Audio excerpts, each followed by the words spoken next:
Hello student, welcome to my YouTube channel excellent success group. तो student, आज हम discuss करेंगे क्लास 10 में chapter 9 some applications of trigonometry का support material.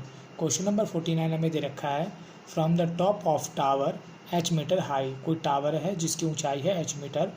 The angle of depression of two object which are in the line with the foot of the tower R alpha and beta. Find the distance between the two object. इस question में बोला गया है, जैसे मान लो ये मेरा कोई प्लेन है सरफेस, इस पे हमारा एक टावर है जिसकी ऊंचाई है h मीटर।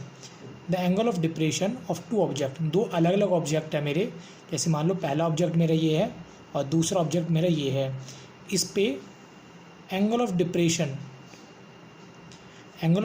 होता है ऊपर से जब नीचे की ओर देखते हैं उसे कहते हैं, ठीक है, जो मैंने बनाते हैं अल्फ़ा एंड बीटा। और याद रखना बीटा अल्फ़ा से बड़ा है, तो मैंने इसे मान लिया अल्फ़ा, ठीक। Which are the line with the foot of the tower, जो टावर के दोनों तरफ होंगे, फुट से दूरी पर है कुछ। दूसरे वाले ऑब्जेक्ट को देखने पर यहाँ मेरा जो एंगल बनता है वो बनता है बीटा, ठीक है। यहाँ एंगल बनाता है मेरा बीटा, जो एंगल ऑफ डिप्रेशन है मेरा ये। Find the distance between the two object, इन दोनों ऑब्जेक्ट के बीच में जो डिस्टेंस है वो हमें बताना है। तो इसके लिए मैं इसे ए मान लेता हूँ, इसे बी, ये सी, और ये मेरा पॉइंट हो गया डी। क्वेश्चन में क्लियरली यहाँ मेंशन किया गया है कि जो दोनों ऑब्जेक्ट है which are the in line, दोनों के दोनों एक लाइन के अंदर है जो कि इसके बेस से डिस्टेंस पे है, कुछ डिस्टेंस पे। तो इस डिस्टेंस को मैं मान लेता हूँ x, इसे मान लेता हूँ मैं y। अब इन दोनों ऑब्जेक्ट के बीच का जो डिस्टेंस होगा क्या होगा, x प्लस में y, दोनों को ऐड कर देंगे, दोनों का डिस्टेंस निकल के आ जाएगा। तो जो जो इन्फॉर्मेशन मेरे पास गिवन है वो मैं मेंशन कर देता हूँ।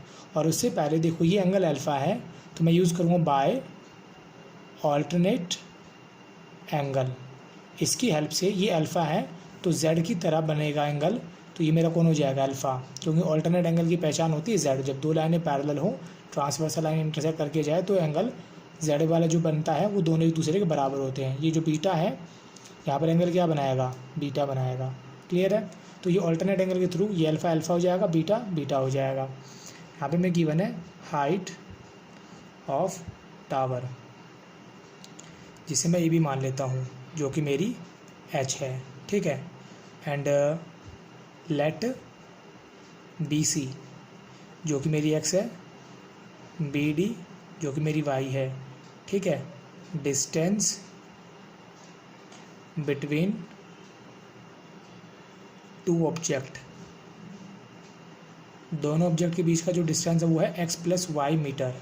क्लियर है। तो यानी कि हमें x और y की दोनों की वैल्यू फाइंड करनी है।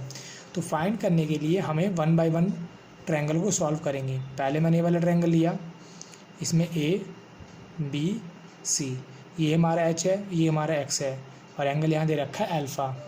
अब इनको सॉल्व करने का तरीका देखो कैसे होता है। ए बी सी, हमें इन ट्रायंगल में दो चीज़ों को देखना होता है। पहली, क्या गिवन है, दूसरी क्या हमें फाइंड करना है। हमें तो ये भी फाइंड करना है, ये भी फाइंड करना, दोनों फाइंड करने हैं। तो मैंने ले लिया B C upon A B. B C मेरा कौन है, बेस, और ए बी मेरा कौन है, परपेंडिकुलर। तो बेस अपॉन में परपेंडिकुलर, ये मेरा कौन होता है, कॉट थीटा। थीटा यहाँ पे जो भी एंगल होता है वो थीटा हो जाएगा, बट यहाँ अल्फ़ा दे रखा तो मैंने अल्फ़ा ले लिया। बी सी एक्स है मेरा, ए बी एच है, यहाँ आ गया कॉट अल्फ़ा। हमें एक्स की वैल्यू फाइंड करनी, क्योंकि दोनों को सम करने पे आएगा, क्रॉस मल्टीप्लाई कर दिया, X is equal to H cot alpha. इसे नंबर मान लिया मैंने 1। मानने के बाद अब दूसरे वाले ट्रायंगल को सॉल्व करेंगे। दूसरा ट्रायंगल ये रहा, A B C, A B D, ये हमारा एंगल है बीटा, ये 90 डिग्री है, ये हमें एच दे रखा है, और ये मैंने माना हुआ कि ये मेरे वाई डिस्टेंस है। लिखा मैंने in triangle A B D. अब इसके अंदर सेम वही दो चीज़ देखनी है, क्या गिवन है, क्या फाइंड करना है। तो एच भी फाइंड करना, वाई भी फाइंड करना, दोनों ही फाइंड करने हैं। तो मैंने ले लिया B D upon A B. तो ये मेरा हो गया कौन, base upon perpendicular. Base upon perpendicular हमारा कॉट थीटा, थीटा जो यहाँ पे एंगल होता है वो इसका थीटा होता है, बट यहाँ बीटा दे रखा है इसलिए मैंने बीटा ले लिया। बी डी जो कि मेरा वाई है, ए बी जो कि एच है, कॉट बीटा। क्रॉस मल्टीप्लाई करेंगे, y is equal to H cot beta आ गया। इसे नंबर मैंने 2 मान लिया। एक्स की वैल्यू भी आ गई, वाई की वैल्यू भी आ गई। अब यहाँ मेंशन कर देता हूँ मैं डिस्टेंस बिटवीन टू ऑब्जेक्ट। जो कि मैंने लिया हुआ था x प्लस वाई। एक्स की वैल्यू है h कॉट अल्फ़ा, दूसरी h कॉट बीटा, दोनों में h कॉमन आ रहा, कॉमन लिया तो ये हो गया cot alpha plus cot beta metre. और इसी के साथ मेरा क्वेश्चन नंबर 49 यहाँ पे कंप्लीट होता है। उम्मीद करता हूँ स्टूडेंट आपको क्वेश्चन समझ में आ गया होगा। अगर आपको वीडियो अच्छा लगा हो तो वीडियो को लाइक करें, शेयर करें, कमेंट करें और इस चैनल को जरूर सब्सक्राइब कर लें। मिलते हैं अगली वीडियो में। Okay, bye bye, thank you.